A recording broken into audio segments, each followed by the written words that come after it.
Well, yeah, I guess And that would be kind of a nice. it locks the room after this. Uh-huh. So it's just you and I in here now.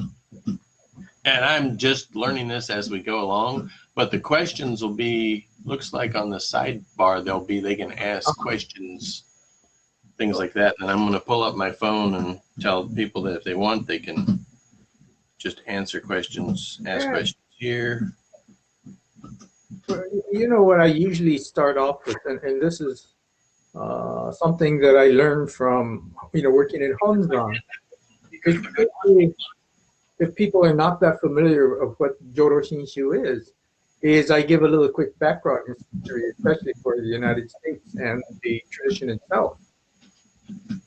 And I'm just looking at what I wrote, and I'm glad I did this because otherwise I would have forgotten what I used to say. And it was actually it was pretty engaging in how to get people to talk. And one of the things that I did, coming back when I was working at volunteering at Venice, is I started what they call the Wisteria class. And I don't know if I told you that, but the Wisteria class was the basis of the Wisteria class was how to get people, Shinshu people, to become conversant in Jodo ShinShu and confident enough to talk about it in everyday language. Yes. See, the reason that I really fell in love, and the reason I told you if you have a chance to read the Renyo Shonin book, is that what Renyo Shonin did was several things. He's the one that really expanded Shinshu, Jodo ShinShu to be what it is in Honganji. One thing that he did was he not so much simplified, but he made the teachings of Shinran Shonin accessible through the letters. Okay, and we do have a couple of people watching. What is Jodo ShinShu as opposed to what people traditionally think of Buddhism with, the differences between the two? Well, one of the key differences, Shinshu is what we call a faith-based, 100% faith-based Buddhist tradition.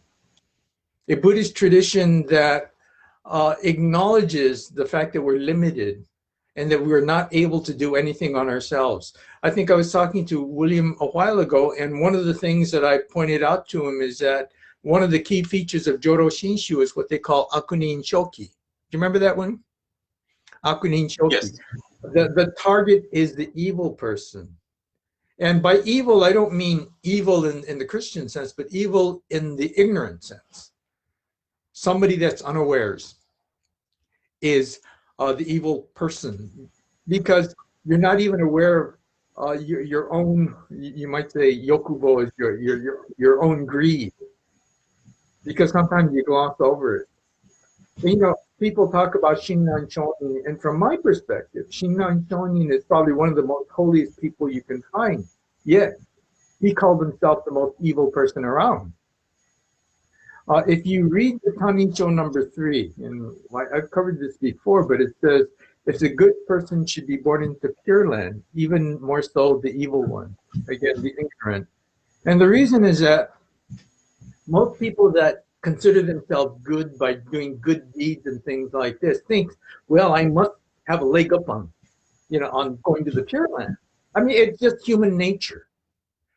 In other words, you do things not purely because that's who you are, but because you think of, it may be subconscious, by the way, of what you will receive.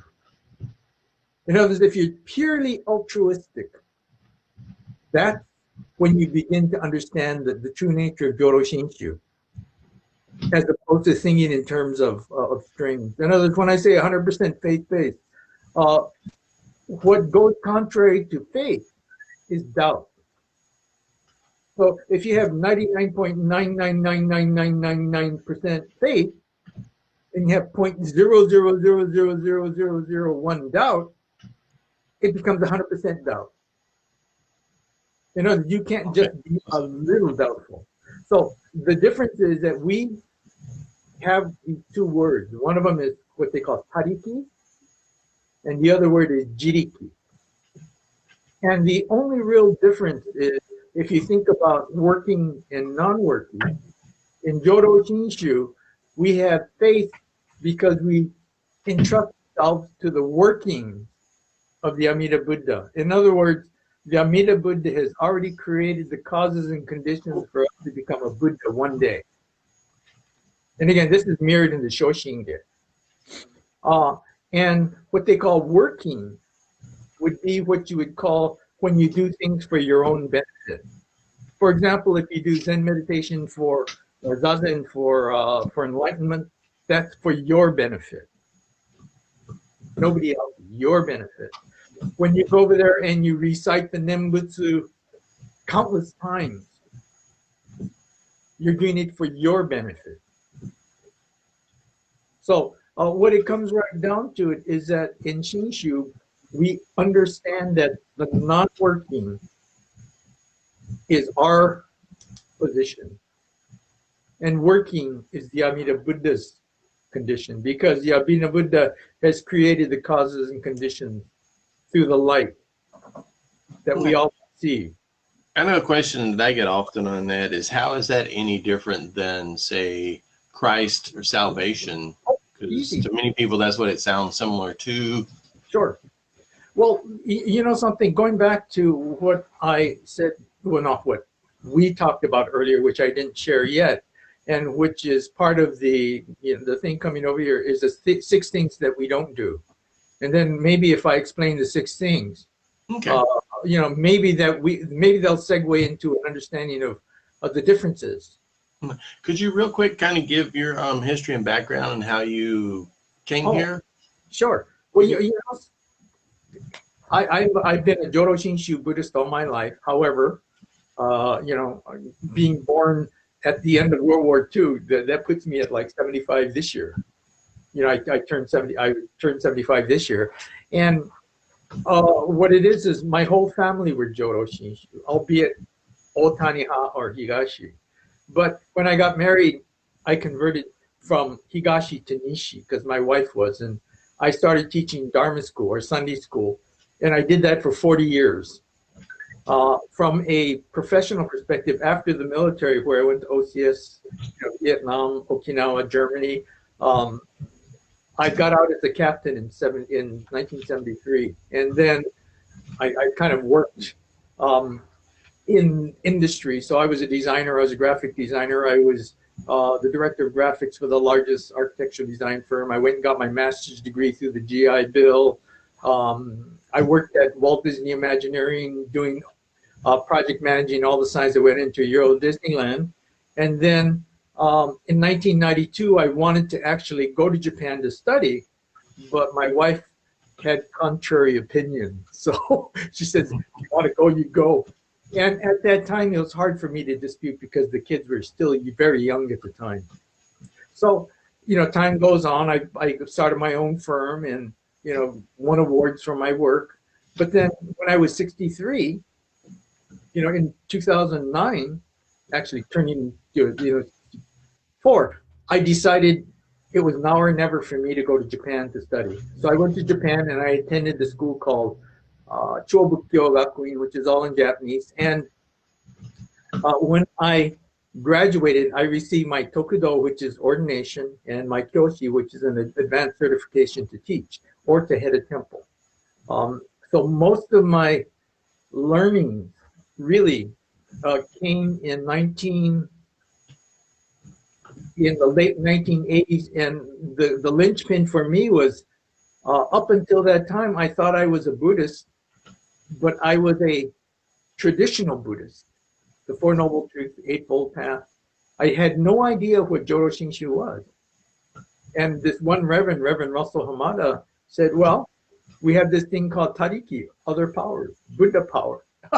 Blew me away. I tell you, I was angry for about 5 years. I say, you've deceived me for 44 years of my life at that time. And I was thinking, how can this be? What is it? I mean, faith, give me a break. What is that? That sounds like Christianity. Exactly what went through my head. And I was angry. I was truly angry. It took me in 1992 when I met Wajo Miyaji. Wajo is like a member of the Ecumenical Council of Nishihonganji. and he was the ultimate authority along with the other 11 members on doctrine. I met him, and this is where the inkling of faith started to come in. I was trying to pound it into my head. What the heck is this thing? Because I was so lost and angry. So in the ensuing years from that night, that pivotal day in 1992, when I first began, I began to explore what faith is. First I had to explore from a physical perspective, like, when you stand on a chair and you close your eyes and everybody's telling you, there's 6 of us right here. Just close your eyes and fall backward, and everybody's there catching. But Yes, if you're there first and you have no idea if they're really going to catch you, what do? You hesitate. you get worried. Yeah, but if you see people catch you, then if you're next in line, then you have no fears. So that was how I started to understand faith. And then as I go along, it becomes refined, and it comes to the point where I understand what faith is little by little. And again, one of the things that we talked about, and this is way later, this is way after I became a priest, but the definition of faith in my mind is it's a confidence in your conviction that the teachings that you are following is correct. That's faith, without using the word faith or belief. Now, that was just a way for me to explore and giving you a little bit background of where I am. But like I said, I've been working as an environmental graphic designer. This is where I got my training, but I was a Dharma school teacher at the LA Betsuin, which is the main temple in Southern California. And, this is where I was a member, what they call Monto. And I was the vice president there for about almost 30 years. And I'm still a member as a board member. And I've been in that position for over 40 years. So, that's just how I came. And then when I went to Japan, it's interesting how when I first started Dharma school teaching, what was rolling around in my mind is I wanted to create what I call these Nembutsu warriors. Now you have to understand, I had no idea what the Nembutsu meant at that particular time. I just wanted to have my Dharma school students go over there and confront any holy roller that they confronted and be able to, look them in the eye and say, not for me. I found out later on that at that time, and this was in 1975, right around the mid 70s, the kids were not ready. I found out later that they were appalled by my attitude. But as I changed and as I went to school, my understanding became more refined, more gentle, more accepting, you might say. Because one of the things that we all do, and it's what I tell everybody, is that as a person, as a spiritual person, we are all seeking that one thing across the board, and that thing is truth. We do have a question here, Sensei. Someone asked the question of how does Jodo ShinShu interpret the passage from the Dhammapada that says, "You yourselves must strive. The Buddhas only point the way. Those meditative ones who tread the path are released from the bonds of Mara." And then he continued from the standpoint of Tariki and Nembutsu practice rather than Jiriki and meditation. Well, something.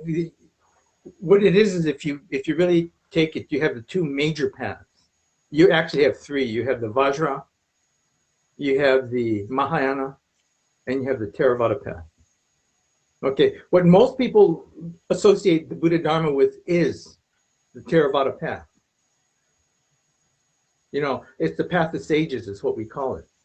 But if you take into consideration the Mahayana path, which is the Bodhisattva path, then it's a completely different ball game. Now, within the Mahayana path, you have to understand that the Buddha pointed out 84,000 paths to enlightenment. There's not just one path, there's 84,000. If you go into something, one thing that I'll be completely honest with you about is I used to study what we call Shodo Bukkyo, the more traditional path of sages, because that's all I really knew until 1988 when I first, heard about Shinshu. And to me, that was such a wonderful paradigm for thinking. But as you begin to understand what the Bodhisattva path is, you realize that to do it for yourself is selfish. And what the Buddha did was he created the teachings for all, not just for specific people. The 84,000 paths is interpreted differently by all. This is why even within the Jodo ShinShu tradition, I'm not what they call a modernist, which says, the Amida Buddha is a concept. However, I'm not such a traditionalist that will say that, well, the Pure Land is this land that has gold and such, the jeweled trees, et cetera, et cetera. I'm not there. I'm kind of like somewhere in the middle with my own understanding. And to be honest with you, this is where we all are. I cannot tell you, what you believe. You have to believe based on your own experiences, based on your own abilities. And this is, yeah. And I know the 84,000 is not a literal specific number that is just like, 10,000 doors or whatever. It's just a simple, it's a large number that at that time seemed like large. 84,000 now, and in our society, 84,000 is not that many. 84 billion. But consider this: it's the same usage of a kalpa. Okay. Yes. The Buddha could said, well, as many traditions as there are in a calculated kalpa. Okay. Yes.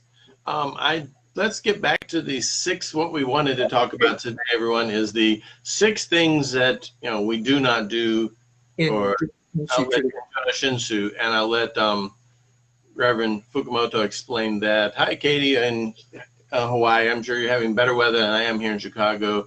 Glad to see Jason. If you want to, feel free to ask Reverend Fukumoto that.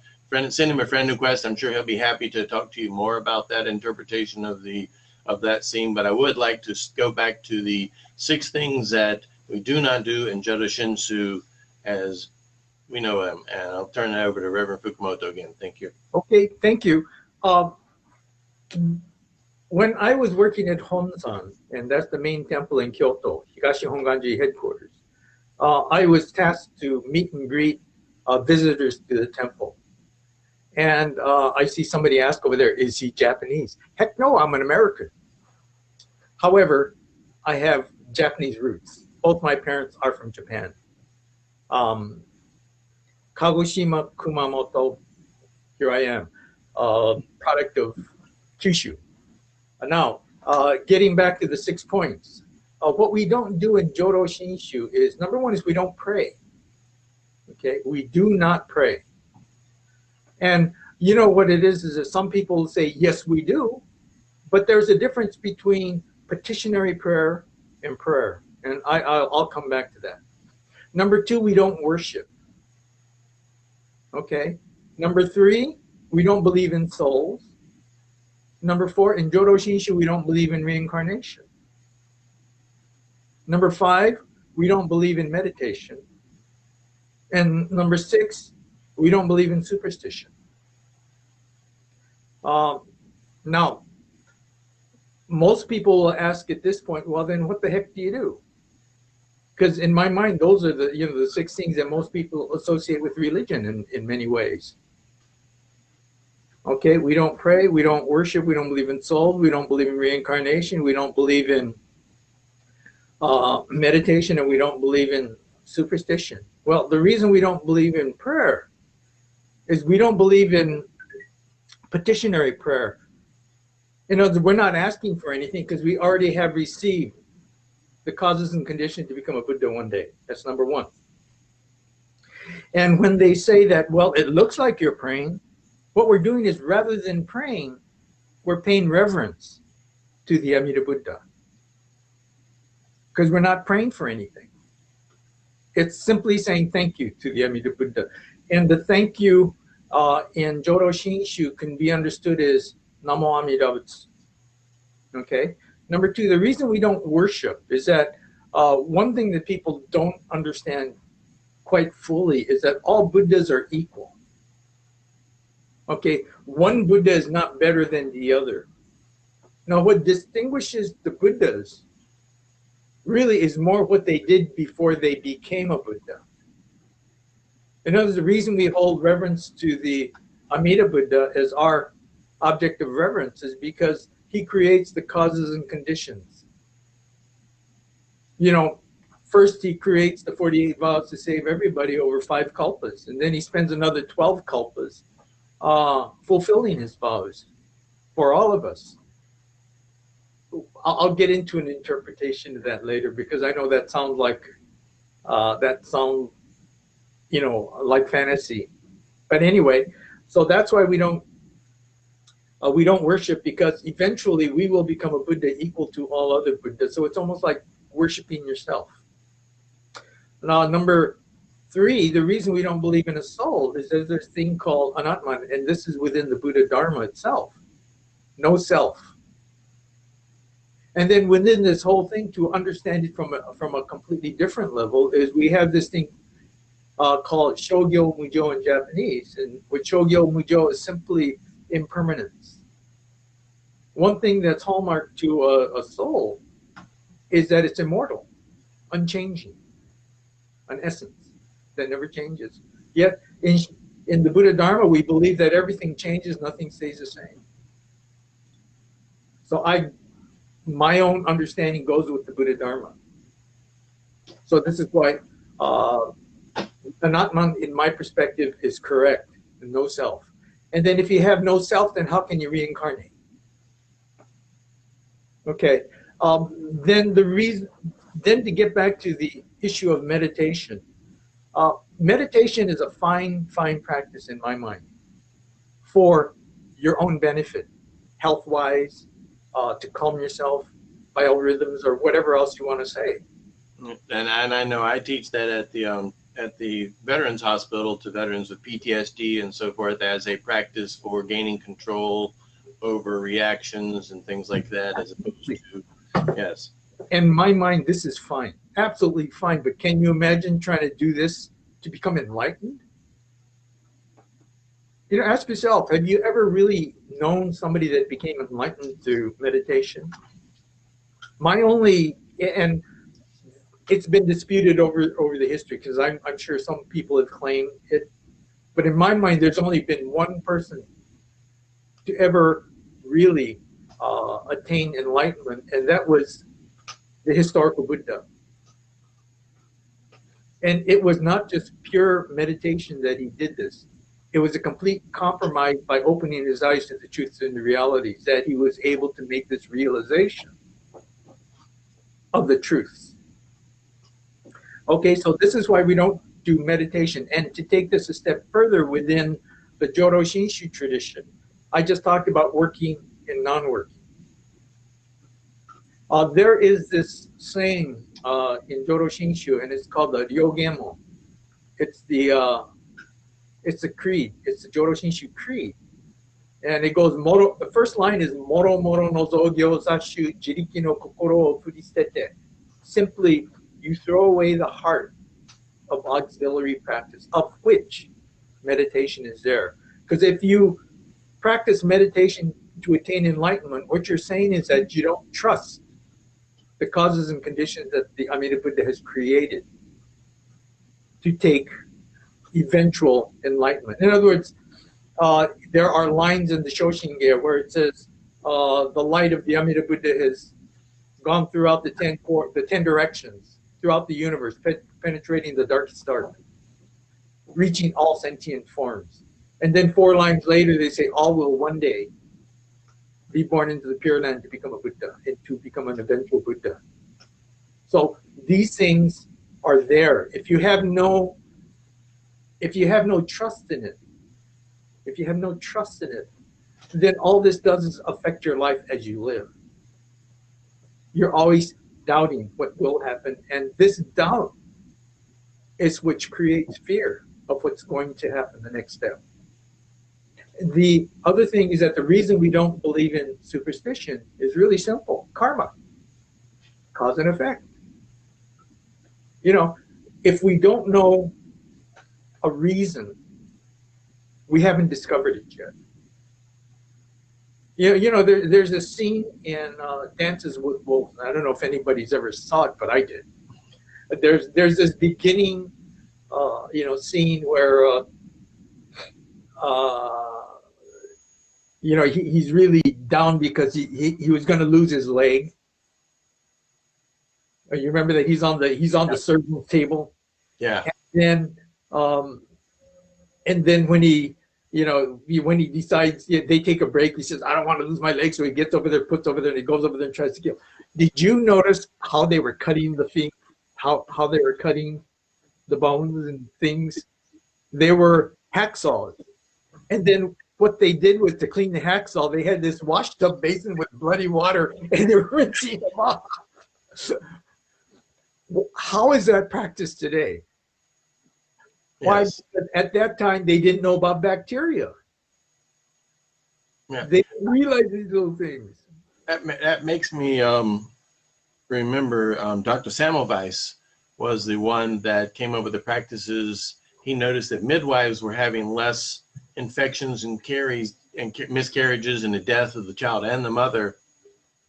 And he practiced, and he saw they would wash their hands thoroughly before they delivered it, while the supposed learned men on the mountain would just go from doing cadavers to delivering a baby, and yet they were wondering why they had all this death, because they were carrying all sorts of pathogens from the cadaver right to the mother, and they had the concept that there was nothing dirtier or more unpure than where they were delivering the baby from.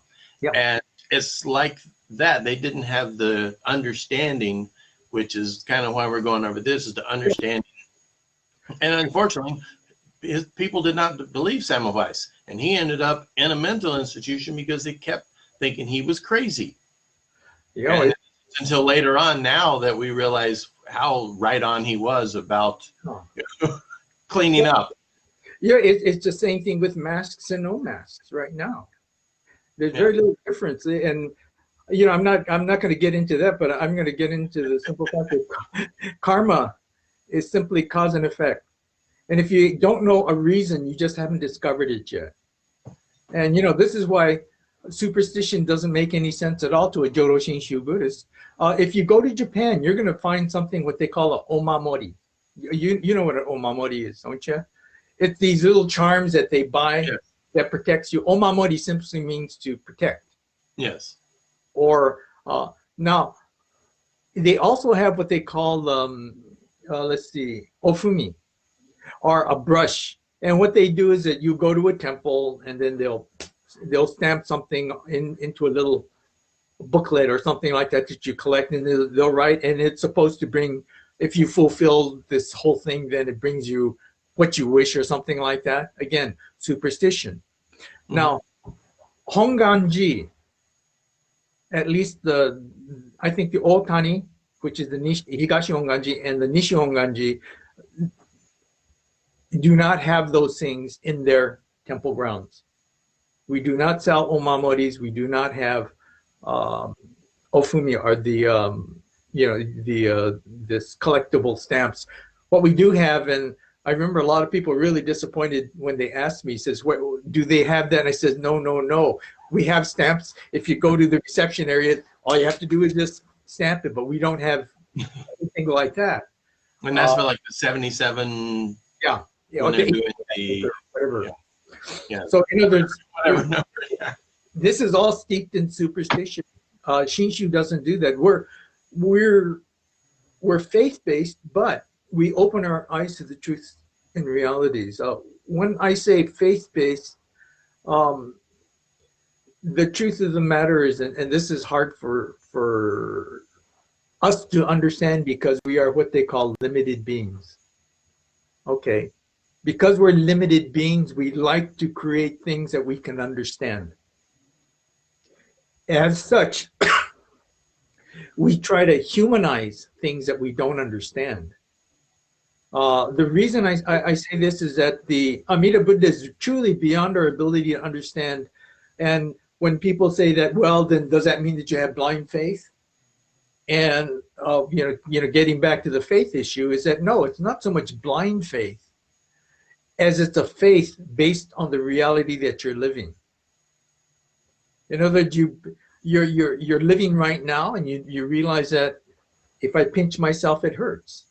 Why? Because I'm alive. So based on that, it's like this very moment is the most important moment that a Shinshu person will tell you. Why? Because this is the moment you're living. The next moment may be gone. And this is personified in probably the greatest single letter that Enyo Shonin wrote, which is the Letters on White Ashes. And if for those people out there, please take a look-see and you read it. It's a very, very contemporary as well as a profound look on life itself. It's a really wonderful, and usually in Shinshu temples, they'll usually read it either at funerals or at the seventh-day burial. Yeah, I know when I do the Veterans Memorials, that's usually one that I share, especially since it's an interfaith type of thing. And I've had many people come up to me and comment on how that moved them, and they hadn't really thought about it in a sense. So it's an opportunity, and it goes across. It goes across. It's an interfaith understanding, is what it is. The only difference is that if you take the last paragraph where we say you should rely upon the Amida Buddha, they can insert, they should rely upon Jesus Christ, or they should rely upon Allah, or whatever. It doesn't make any difference. What's important is the message. And the setup for this is that within a 2-year period, Renyo Shonin, for your information, Renyo Shonin had I think 27 kids. Not all by the same person. And he had 5 wives. I think he wore them out personally. But his wives died, and then in order for him to maintain, he kept getting married, and then getting married, he had more kids. So he had 27 kids by 5 women, 5 wives, not at the same time. So as the wives passed, then in order to maintain, he continued to marry. And he's also the one that, spread his kids out to actually help grow the temple through blood levels. That's a good segue on some of the 6 things that we don't do. No, meditation, no. But yeah. Obviously within our practice, being married and having kids, 27 or 1 is, and I always come back to a statement that I remember that Honen told Shinran, that if you can't follow the path on the mountain, come down from the mountain. If you can't follow it as a lay holder, go to the mountain. If you can't follow it single, get married, be a householder. It was follow the path, however the path is there for you. In Jodo ShinShu, we have this one phrase, and in my mind, it personifies the heart of what Jodo ShinShu is, and it's called Ondobo, Ondogyo. Ondobo, Ondogyo is fellow travelers and practitioners and believers. In other words, what we're saying is that what Shinran Shoni made a declaration is that I am neither priest nor lay. He's something, and this message really goes across the board. If you go to the traditional Buddha Dharma, the path of sages, when they talk about the Sangha, they're not talking about people that are lay. They're only talking about the monks.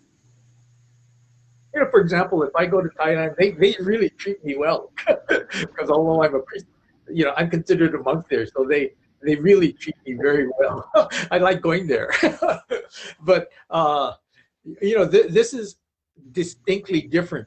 If you go to a Jodo ShinShu temple in Japan, you're going to find something very distinctive as opposed to most other temples. that are known, like the Zen temple. What it is, it's the fact, it's the way the temples are set up. Most temples that you'll go to have a large area for the clerics, the priests, the monks, and you have a smaller area for the followers. In Jodo ShinShu, it's the other way around. And why? Because there's an understanding that we're all on the same level. There's another thing that's really distinctive that Jodo ShinShu has, and maybe some of the others do, but it's to show that there is less distinction between a cleric like myself. And by the way, in Jodo ShinShu, the reason you hold reverence to me is not because I'm a holy person, and I'm not. I guarantee you that. But it's because I wear the fuho and the wagesa. The reverence is to what I'm wearing, not to who I am. So this is where the respect is. If you go to Japan and you're wearing one of these and you're not a priest, they will arrest you. Oh. They will arrest you. It's against the law. It's just like if you're wearing a police officer's uniform here. You know, that's against the law. So instead of stolen valor, it's stolen. Yeah, I don't know what it, but it's yes, stolen holiness. yes, something along those lines. And you know, as a little side note, is that when we went to Mount Hiei or any of the other temples that are that you have a fee to get into. And by the way, if you go to a temple in Japan and you have to pay a fee to get into, that means it's not a really functioning temple. They're being subsidized by the government, and they have to do that in order to maintain the, you know, the temple and the temple grounds. If you go to Honganji in Kyoto, which is really right close to Kyoto Station, you can just walk freely in. And why? Because it's a working temple. People are constantly going in there. It's alive. It's no longer a showcase, but an actual functioning temple. So that's another clear distinction. So that's why when I go over there and I'm wearing my fuho, I get to go in free. So when we went to, I guess, a field trip from the school, the Chobukyo Gakuin, the one that I attended, the Jodo ShinShu Buddhist Seminary, whenever we went to a field trip like this, they'd always make us wear our fuho so we didn't have to pay to get in. I didn't know this until way later. But by the way, are there any questions on anything? We have some questions. One from Nakamura-san is a good friend of mine. I don't know if you can read it on the scroll there. And then another one from Hodges-san, who asked about the wisdom of fellowship and the wisdom of anatta. We only have about 5 minutes before I wanted to wrap up, so maybe we can address those more in depth on next Monday at noon, which is, for those of you listening, I'm going to try to do this every Monday at noon while we can, at least through the month of December, and then record them and share them. But if you want to address, that shortly. Is that the Jinen and I've got to, I'll be honest with you, I've been so separated from from doing this on a daily basis, and to be honest with you, sometimes I'm kind of lax in my study, but there's this thing called Jinen Honi, and I believe what he's making reference to, and correct me if I'm wrong, Mr. Nakamura-san, is it's the issue of naturalness. I don't know if naturalness is what he's referring to, but there is this real thought in Jodo ShinShu that naturalness to say the Nembutsu, naturalness to do good, naturalness is simply that you become, as opposed to have a predisposition to do something. For example, if you really want to know the truest form of the Nembutsu, it's when you say it without thinking, and it just comes out. It's naturalness when You don't think about giving money to somebody that's panhandling. You just give it to them and walk away. Naturalness is when you become. And you become this through awareness and realizations. Jodo ShinShu is really a Buddhist tradition steeped in the tradition that the historical Buddha created. Shinran Shonin himself said, I'm only a disciple of the historical Buddha, the Buddha. Nothing more, nothing less than that. I have no disciples. All these things that he says comes from what you would call a natural volition that develops within you.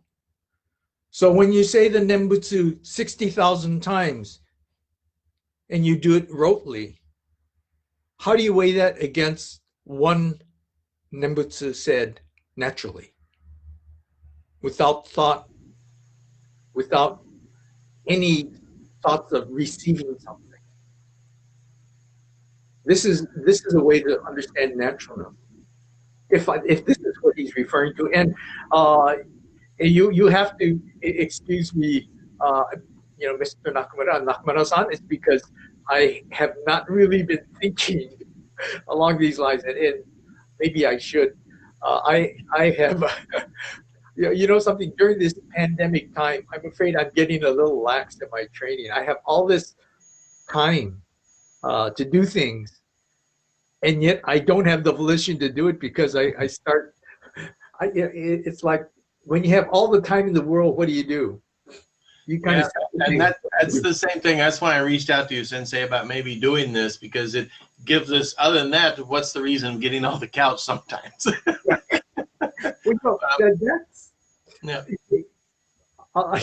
Yes, and this is why I say thank you very much, because it gets me. I mean, gosh, like I said, the volunteer work that I used to do is kind of like, Japanese would say, pa. It just went away. And the truth be told is that it gets a little frustrating, but in frustration, rather than do something, sometimes I'm doing nothing except just kind of goof around. And this is becoming more prevalent. So this is why I like to constantly do things, but you're conflicted. You want to do something, but you can't do it. So rather than do something else, you keep thinking, darn, why can't I do this? And then, and quite naturally, it's because of the pandemic. Yeah. So for the next moments, would you like to chant anything for closing? Is there anything you want to do for a closing? Closing. Something. What I can do is, what I always like to do is, although it's more of a beginning than an end, is just chant the Sambujo. Okay. And the Sambujo is usually done at the beginning because it's calling the three Buddhas to witness, the goings on. But since I really haven't even thought about any of these things, and plus it's the shortest that I can think of within this context.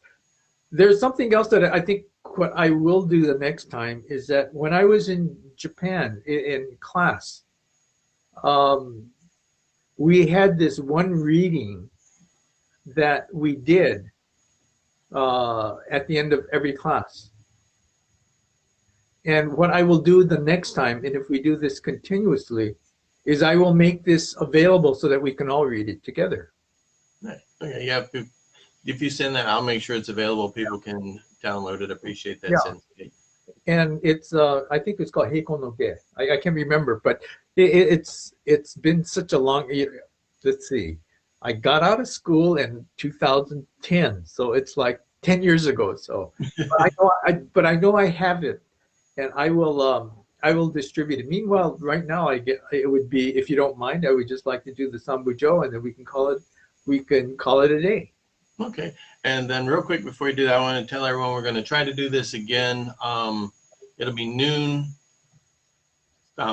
Central Standard Time, So just keep an eye out on that. I'll be putting it on my page and try to share it at other pages. And if anybody's interested in coming into the chat room and discussing it with us, I started it. Once it does that, it closes the room. So I put it live. But then you can come on and we can hold the conversation as well. Nakamura-san, Haja-san, if anyone wants to come in, it would be good to have more than just Sensei and I staring at each other in the room. So, but I'm going to put that out there if anybody's interested, and then I will turn it over to Sensei for closing. Thank you, Sensei. I appreciate it so much. Let me just kind of like interject this one thing, because as many people here may not realize it, but I am a bona fide kyoshi within the Jodo ShinShu Honganji tradition. I am a soryo, or a priest. I am what you would call a maverick, in the sense, or maybe a ronin bosan, or bosan ronin. I have all my affiliations in Japan. I'm associated with what they call the Shishin Kyodo, the Honganji International Center's temple. And this is where I have my authority as a priest, and this is where I'm registered, are my soseki. They don't particularly like me at BCA because I'm kind of more traditional in my understanding of Jodo ShinShu, and as such, I hope to be conveying what I consider a more pure form of Jodo ShinShu based on the simple Ryogemon. And if anybody is interested, I can make the Ryogemon available, both the Japanese version and the the English version with translation, if anybody is interested. And a little quick hint: the Ryogemon is the only passage that we as priests have to memorize to go through Tokudo. It's something that you're tested on in order to pass. It is the only thing. It is the only thing that we recite when we take our vows as a priest.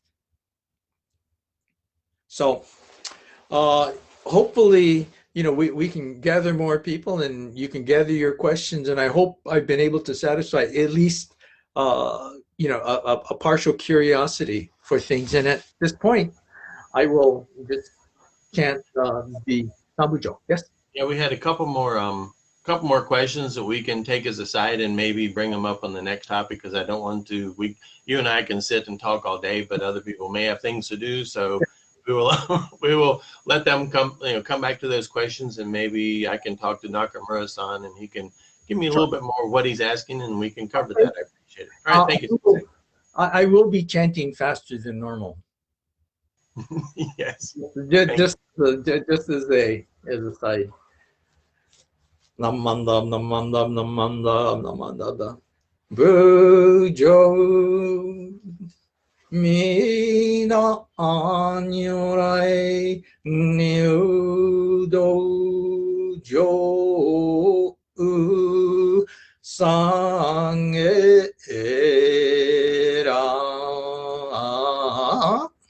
aku bujo shaka anyurai niudo jo sangera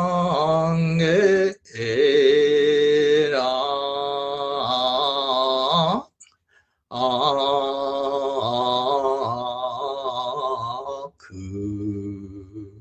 mujo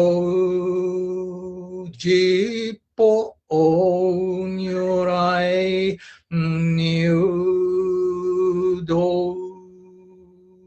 jo sangera